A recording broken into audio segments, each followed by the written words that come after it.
Good morning. আমার আগের ব্লগেই তোমরা দেখেছো যে আমি একটু গাছ নিয়ে থাকতে ভালোবাসি।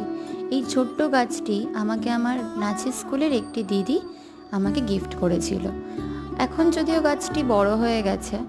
তো আজকের ব্লগে আমি এমন একটা জিনিস তোমাদের দেখাবো যেটা আশা করছি ছোটবেলায় সবাই মোটামুটি নিজেদের বাড়িতে রেখেছো। আমাকে কিন্তু অবশ্যই তোমরা কমেন্টে জানাবে কারা কারা এই জিনিসটা তোমরা ছোটবেলায় করেছো। এই যে এই বলগুলো, এগুলো আমি জানি না এগুলোর নাম কি। এগুলো জলে দিলে ধীরে ধীরে এগুলোর সাইজটা বাড়ে। তো এইটা ভীষণ প্রিয়। আমি শোভাবাজারে ঠাকুর দেখতে গিয়ে আর কি এটা পাই।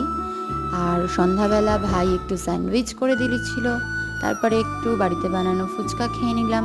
আর রাতে আবার এই যে মহাজনরা ফানুস ওড়াচ্ছে, তাও আবার দিওয়ালির আগেই।